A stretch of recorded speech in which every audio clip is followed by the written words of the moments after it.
Please be seated.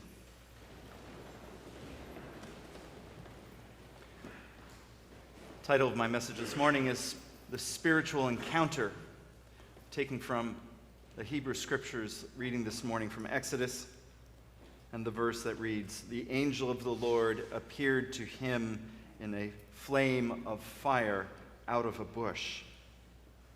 Human history is full of encounters with God and the holy. What are we to make of these encounters with the divine? Experiences of God and the holy always include several features. First, they are difficult to explain. People have a hard time describing them.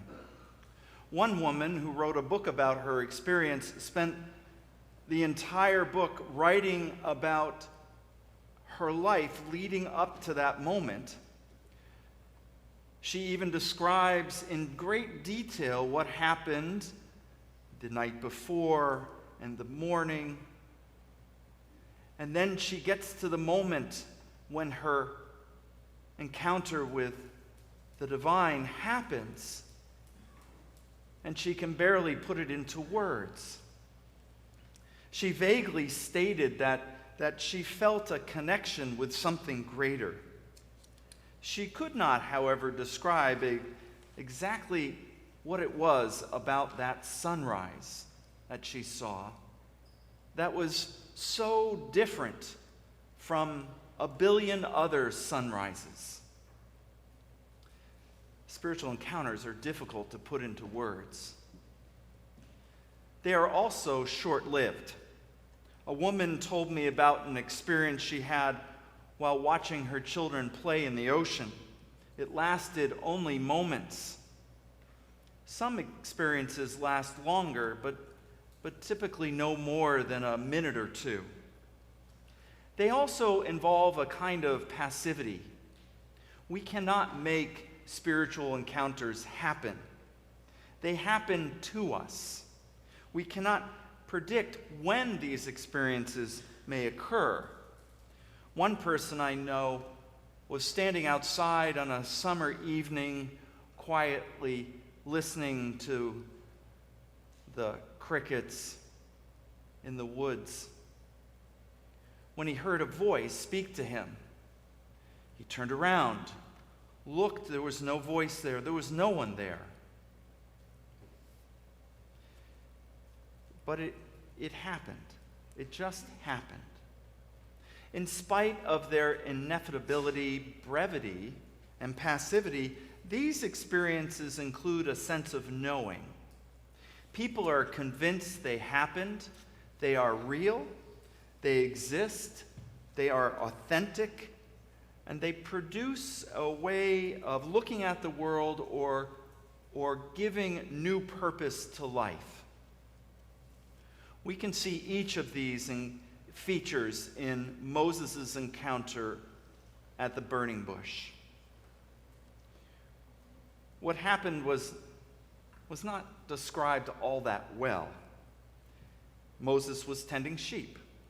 He saw a burning bush. A voice speaks from the bush. I want to know more. What kind of bush? How big was the bush? What about the voice? What kind of voice was it? What did the angel look like?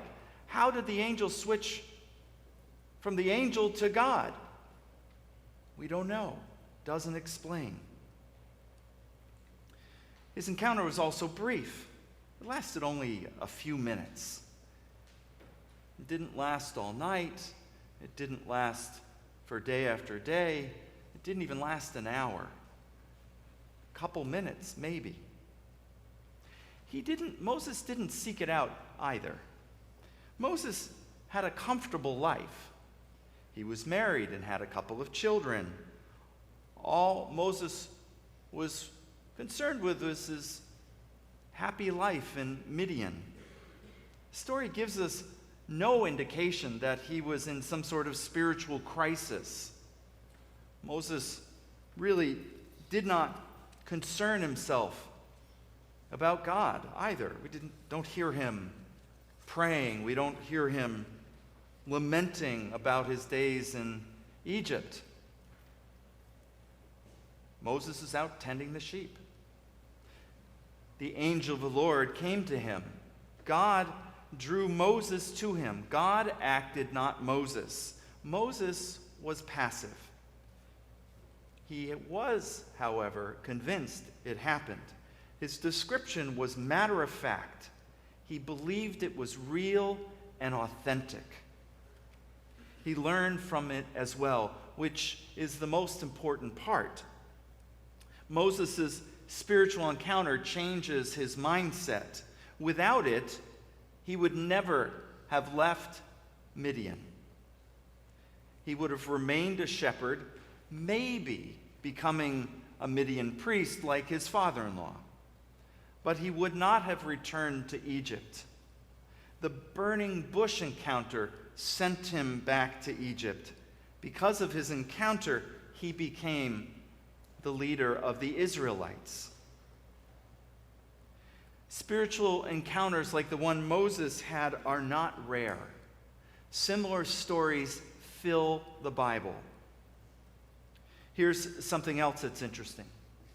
In a recent survey, about half of Americans said that they had had a spiritual experience.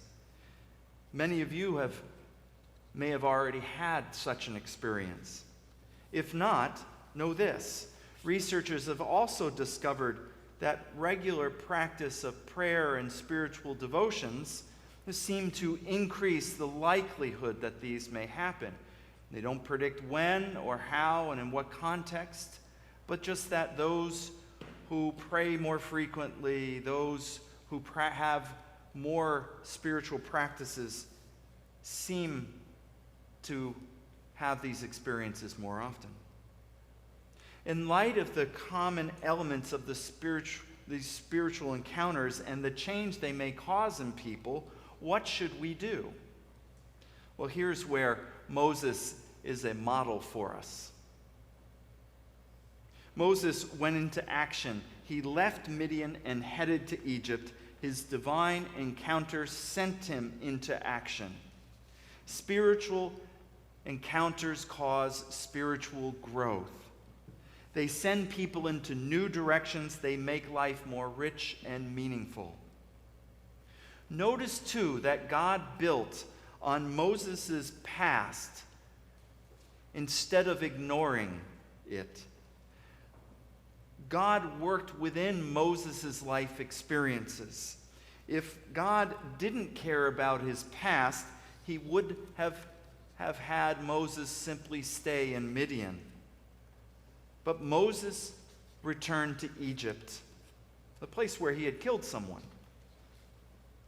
God sent him back to free the people of Egypt, to go and demand the freedom of his people from the boy, the man he grew up with.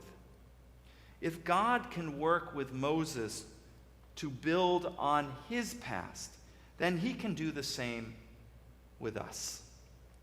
God can build on our past to make good happen. God can use all of our past, both the good and the bad, to make something new. After we encounter God and the holy, we are sent forth to create good in the world. We are called to discover new ways to bring hope and love to the world. Our mission becomes God's mission.